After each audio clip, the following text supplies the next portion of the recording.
Hi there, Zam here for NerdTube. These are my thoughts with some spoilers of Mission Impossible 8, The Final Reckoning. I had a good time with this movie, definitely better than Dead Reckoning, which was the previous movie to this one. This is a part 1 and 2 when it comes to Mission Impossible films, even though this is the 8th one. And hopefully, and I say this with a little bit of sadness, the last one under Tom Cruise, we're kind of getting into Harrison Ford, Indiana Jones territory here when it comes to somebody, reprising a role, but then kind of getting a bit too old for it. Don't get me wrong, Tom Cruise is in fabulous shape for a man in his 60s and still doing his own stunts and all of that. But eventually, you don't want this guy to keep pushing himself to a degree where he might end up killing himself doing one of these stunts, or at the same time just looking just so old that you just can't take it seriously anymore. Regardless of that, this film is very good, very tense. I mean, intense. If I have to say anything about this movie, because my God, some of the scenes and some of the moments, some of the set pieces in this film really are nail biting and they are intense as fuck. And not everything goes according to plan. There's speed bumps along the way, and even to do particular things, other things have to come into plan to get the other thing going. Even though this has always been a Tom Cruise film when it comes to Mission Impossible, it is about a team as well, and we do have those team moments, regardless of Tom Cruise being front and center. Callbacks and Easter eggs galore in this film as well, all going back to the first movie, and we kind of chart the sort of like career of Ethan Hunt since he's been within the IMF and all the things that he's done, and we find out about certain characters and their relationships right back to the first movie. We obviously saw Kettridge in Mission Impossible 7, and now we get some more callbacks from the first Mission Impossible in Mission Impossible 8. I had a good time with this film. The action is good, the intensity is great, the character moments are fantastic. There are a couple of things here and there that irk me. The actress Pom something or other, who plays Mantis in the MCU in the Guardians of the Galaxy. Her character speaking French all the time, and I have no problem with French-speaking actors and people speaking French and all of that. But she can obviously speak English. She knows how to speak English. She has people all around her speaking English. Yet she always responds in French, and it just becomes a bit stupid, not quirky, when shit is so important and so dangerous and so life threatening. That why the fuck are you speaking French when there's some people within this group who can't speak French? Speak English. Let everyone know exactly what the fuck you're saying. Stuff like that bothered me to a degree. It just wouldn't make sense in the real world. If somebody could speak English, they wouldn't be speaking French all the time amongst other English speaking people. I know some of the group can speak French, but that's not the point. Not all of them can. Later on in this movie, there's a part where they come out of Trafalgar Square Station. I can tell you right now, Trafalgar Square Tube Station does not exist. That's a personal irk. If you're from another part of the world, you'll never know about this. But Trafalgar Square Tube Station doesn't exist. If you want to get off at Trafalgar Square, you got to get off at Charing Cross Tube Station. I fucking know this. I'm a Londoner. But as a Londoner, I am actually very happy about the Mission Impossible series, because London, not in every movie, but definitely throughout this franchise, has played a significant part of this series, and this movie has London in it as well. We get Tom Cruise doing his signature running, because we need to have Tom Cruise running, or what's the point of watching a Tom Cruise film, whatever it may be. So you're definitely going to get that. We get his, as I mentioned earlier, we get him doing a lot of his stunts, because he's really good at doing that. Some of the scenes and the set pieces are really great as well. So you're going to get all of these things covered. The villain, here and there, is the same guy from the previous movie. And the entity itself, this AI, which is the real villain of this, you can take it a bit more seriously now, because you've had the first film to digest this craziness for it to continue with the second movie, and you get some good exposition dumps during the course of this film as well to really make you understand what the fuck is going on, so you're not left in the lurch. Things do end up making sense no matter how bizarre and crazy they are. One of the other things that actually did also irk me, let me just quickly mention this, is the the American presidential cabinet and the president of the United States itself.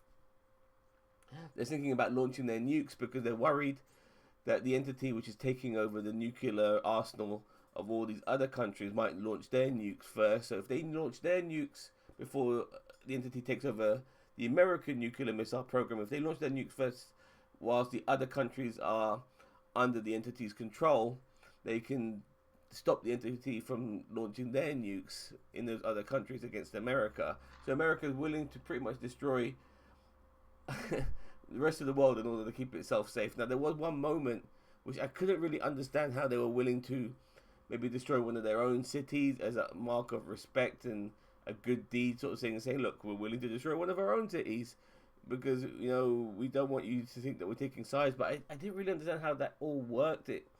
Maybe you have to watch this film again to truly get all of that, but nevertheless, as you can imagine, this is a Mission Impossible movie.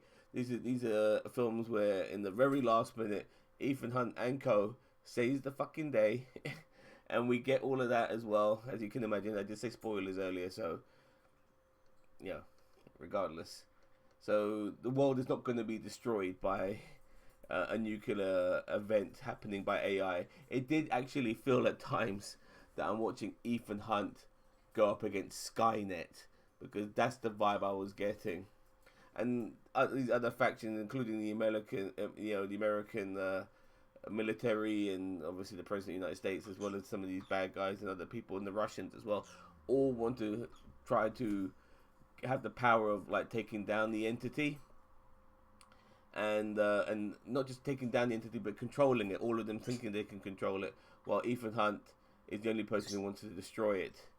Regarding the entity again, there is a moment in this film where, once again, I'm going to get to spoilers now. If you ever seen those episodes of Star Trek with Professor Moriarty, how they contain him, they put him into a box, and that's how they contain Moriarty. So they don't necessarily destroy the entity, they contain it, put it into a 5D sort of USB stick. It's just so fucking funny when you think about it. But yeah, that's what they do to it. With terabytes and terabytes of data to contain it, and that's how they do it, because they come up with a method of doing that. And obviously, there's other methods that they need to do, other things they need to do prior to that method, because they need to get all these other jigsaw puzzle pieces, put them to fucking get together. Sorry about my birds. Put them together in order to then finally be able to contain that entity, because the entity itself is a virus. It's a cyber virus. It's spread all over the world through the internet. So this is what they had to do during the course of this movie: get all these jigsaw puzzle pieces together in order to finally get the entity into one place, contain it, and now Ethan Hunt has it.